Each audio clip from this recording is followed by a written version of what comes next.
Hello students, welcome to Learn India Everyday platform run by Elcaro Career Institute। Advance physics के आज के इस session में हम बात करने वाले हैं how Newtonian relativity breaks by the Einstein. बहुत ही इंपॉर्टेंट टॉपिक है। रिलेटिविटी का concept throughout the physics को मॉडर्न फिजिक्स से जोड़ने का काम करता है। तो अगर आपको ये कंसेप्ट क्लियर है कि किस तरह से आइंस्टीन ने न्यूटोनियन रिलेटिविटी को फेल किया, तो आपको मॉडर्न फिजिक्स को पढ़ने में बहुत हेल्प मिलती है। उम्मीद करता हूँ कि इस एडवांस फिजिक्स से सेशन आपके फिजिक्स के बेसिक कंसेप्ट को बिल्डअप करने में काम आ रहे होंगे। तो चलिए आगे बढ़ते हैं और आज हम पढ़ते हैं how Newtonian relativity breaks by Einstein. तो इस टॉपिक को समझने के लिए हम एक सिंपल सा एक्सपेरिमेंट परफॉर्म करेंगे।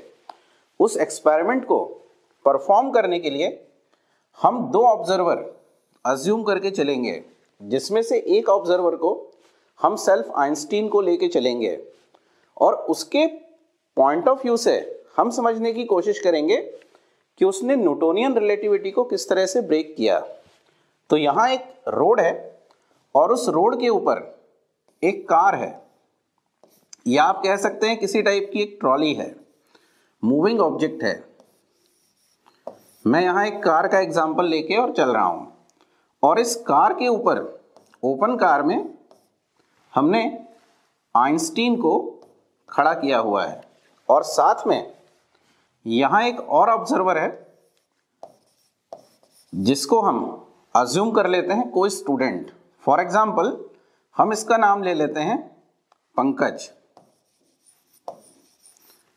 तो यहाँ हम कन्वर्सेशन करेंगे आइंस्टीन और पंकज के बीच की। पंकज ये जानना चाहता है आइंस्टीन से कि न्यूटोनियन रिलेटिविटी को किस तरह से ब्रेक किया जा सकता है।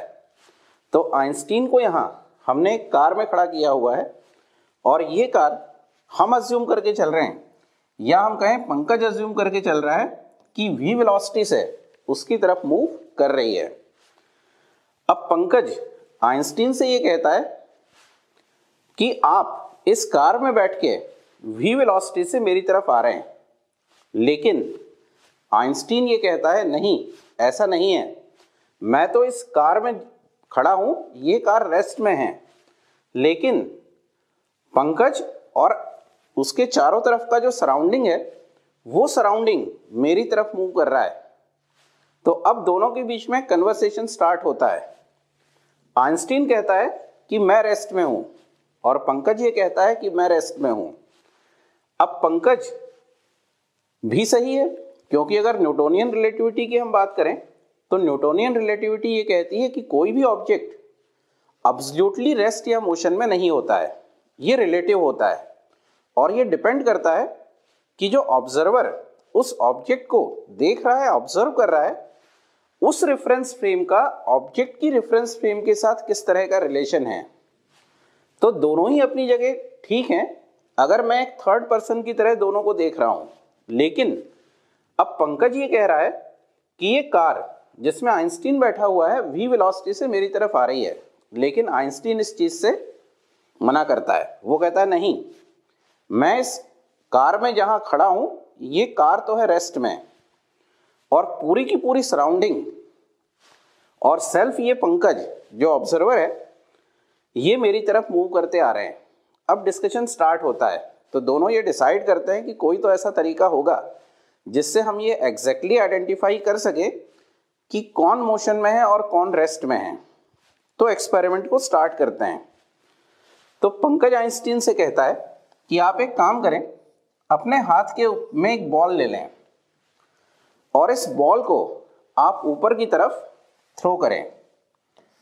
तो इनिशियली तो ये बॉल रेस्ट में है, तो जैसे ही मैं इसको ऊपर की तरफ थ्रो करूंगा या आइंस्टीन इसे ऊपर की तरफ थ्रो करेगा, तो अकॉर्डिंग टू पंकज कार क्योंकि मोशन में है तो ये बॉल पीछे की तरफ जाके और गिरनी चाहिए।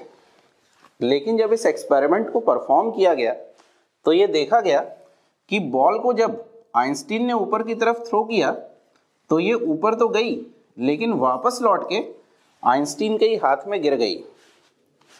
तो आइंस्टीन ये कहता है कि पंकज देखा, मैं तो पहले ही कह रहा था कि मैं रेस्ट में हूं और तू मोशन में है और मेरी तरफ आ रहा है, लेकिन पंकज अभी भी मानने के लिए तैयार नहीं, क्योंकि उसको तो आइंस्टीन अपनी तरफ आता हुआ दिखाई दे रहा है।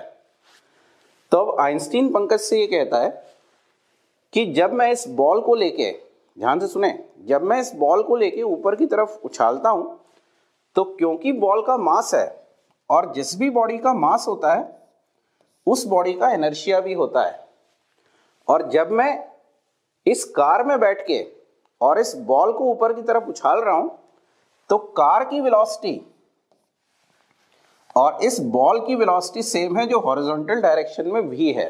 और फिर जब मैं बॉल को ऊपर की तरफ थ्रो करता हूं तो वर्टिकल डायरेक्शन में वेलोसिटी चेंज होती है, लेकिन हॉरिजॉन्टल डायरेक्शन का कंपोनेंट सेम बना रहता है। तो जब मैं बॉल को ऊपर की तरफ थ्रो करता हूं तो ये बॉल हॉरिजॉन्टल डायरेक्शन में मेरे साथ सेम वेलोसिटी से मूव करती है, और अगर ये सेम वेलोसिटी से मूव करती है इसका मतलब है कि जब ये मेरे हाथ के ऊपर आके गिरेगी तो मैं और ये बॉल दोनों सेम डिस्प्लेसमेंट ट्रेवल करेंगे, क्योंकि दोनों की वेलोसिटी सेम है। तो पंकज कुछ और नया करने के लिए बोलता है, वो कहता है कि अब इस बॉल की जगह आप एक गन ले लें और उस गन से एक बुलेट को फायर करें। हम यहाँ ये अज्यूम कर लें थोड़ी देर के लिए कि आइंस्टीन के हाथ में एक गन है और वो उस गन से एक बुलेट को फायर करने वाला है, और हम मान लेते हैं बुलेट की वेलोसिटी है vb। अब आइंस्टीन कहता है कि ठीक है, मैं एक बुलेट को फायर करता हूं और मैं इस कार में ही बैठा हुआ हूं। अभी भी डिस्कशन यही है, आइंस्टीन अपनी बात के ऊपर स्टैंड कर रहा है कि वो रेस्ट में है और पंकज ये कहता है कि वो भी रेस्ट में है। तो अब आइंस्टीन एक गन लेके और बुलेट को फायर करता है और थोड़ी देर के लिए वो ये मान लेता है कि उसकी जो वेलोसिटी ऑफ कार है वो भी गन की वेलोसिटी के इक्वल है। अगर ऐसा है तो आइंस्टीन कहता है कि अगर मैं मोशन में हूं तो मुझे ये बुलेट रेस्ट में दिखाई देना चाहिए, क्योंकि बुलेट की वेलोसिटी भी vb है और मेरी कार जिस स्पीड से मूव कर रही है वो भी vb है। लेकिन जैसे ही आइंस्टीन इस बुलेट को फायर करता है तो वो ये देखता है कि इस बुलेट की वेलोसिटी उसको vb ही दिखाई देती है, इसका मतलब ये बुलेट उससे दूर जाते हुए दिखाई देती है। तो अगेन वो एक कंक्लूजन में पहुंचता है कि पंकज देख, मैं अभी भी कह रहा हूं कि मैं रेस्ट में हूं और पंकज को ये बुलेट vb वेलोसिटी से अपनी तरफ आती हुई दिखाई देती है। तो आइंस्टीन ये कहता है कि आप इस यूनिवर्स में कोई भी एक्सपेरिमेंट परफॉर्म कर लें एक ऐसे ऑब्जेक्ट के साथ जिसका मास हो, विच मीन्स उसका इनर्शिया हो, तो आप ये कभी प्रूफ नहीं कर सकते कि कौन सा ऑब्जेक्ट रेस्ट में है और कौन सा ऑब्जेक्ट मोशन में है। आपने बॉल का एग्जांपल लिया, बुलेट का एग्जांपल लिया, इन सभी का कुछ ना कुछ मास था, विच मीन इनका कुछ ना कुछ एनर्शिया था। तो एक ऐसा ऑब्जेक्ट लेके जिसका मास हो, रिलेटिविटी के कंसेप्ट को कभी भी ब्रेक नहीं किया जा सकता। तो पंकज तू कभी भी ये नहीं कह पाएगा कि मैं मोशन में हूं, मैं ऑलवेज रेस्ट में ही हूं, और मैं ये अपने स्टेटमेंट के ऊपर होल्ड कर रहा हूं कि पूरी की पूरी सराउंडिंग और तू मेरी तरफ मूव कर रहे हैं। तो पंकज कहता है ठीक है, अब एक ऐसी चीज ढूंढी जाए जिसका मास ना हो। एक्सपेरिमेंट आगे बढ़ता है। अब पंकज कहता है ठीक है, हम साउंड को यूज करेंगे। साउंड क्योंकि वेव्स हैं और वेव्स का कोई मास नहीं होता, और जब मास नहीं होता तो इनर्शिया भी नहीं होता। अब अगर इनर्शिया नहीं है तो अब पंकज कहता है आइंस्टीन से कि आप इस कार में खड़े होके जो भी वेलोसिटी के साथ मूव कर रही है अगेन, उसके बजाय इसकी वेलोसिटी को मान लें स्पीड ऑफ साउंड। और अब अगर इस कार में खड़े होके और आप बोलेंगे तो ये जो साउंड है, ये साउंड आपके लिए फ्रीज हो जाना चाहिए। फ्रीज हो जाना चाहिए, इसका मतलब ये साउंड उस आइंस्टीन की कानों में कंटिन्यूस सुनाई देना चाहिए, क्योंकि कार की वेलोसिटी भी साउंड की वेलोसिटी के इक्वल है और आइंस्टीन इस कार में खड़ा होके और बोल रहा है। तो दोनों क्योंकि सेम वेलोसिटी से मूव करेंगे, इसका मतलब ये साउंड आइंस्टीन की कंसेप्ट में रेस्ट में आ जाएगा और ये साउंड उसको पूरे टाइम सुनाई देगा, सस्टेन करेगा। लेकिन जब प्रैक्टिकली आइंस्टीन उस कार में खड़े होकर वापस से बोलना शुरू करता है तो वो ये देखता है कि जैसे ही वो बोलता है तो ये साउंड उसको बार बार सुनाई नहीं देता, बल्कि ये तुरंत ही आगे बढ़ जाता है, मतलब साउंड सुनाई देना बंद हो जाता है। आइंस्टीन फिर कहता है कि ये साउंड मेरे लिए फ्रीज नहीं हुआ, और फ्रीज नहीं हुआ इसका मतलब मैं अगेन अपने स्टेटमेंट के ऊपर होल्ड करता हूं कि मैं रेस्ट में हूं और पूरी की पूरी जो यूनिवर्स है इंक्लूडिंग दिस पंकज मेरी तरफ मूव कर रहे हैं। तो साउंड के साथ भी ये एक्सपेरिमेंट परफॉर्म नहीं हो सका। अब आइंस्टीन पंकज को समझाता है कि देखो ऐसा क्यों नहीं हो पाया। साउंड एक ऐसी वेव है जिसके प्रोपोगेशन के लिए मीडिया रिक्वायर्ड है, बल्कि अगर मैं ये कहूं कि इसके लिए एयर रिक्वायरमेंट है। अगर सराउंडिंग में एयर नहीं है, वैक्यूम है, तो साउंड को प्रोड्यूस करना पॉसिबल नहीं है। और अगर मैं साउंड की स्पीड से मूव कर रहा हूं तो सराउंडिंग की जो एयर है वो उतनी ही वेलोसिटी से बैकवर्ड डायरेक्शन में मूव कर रही है।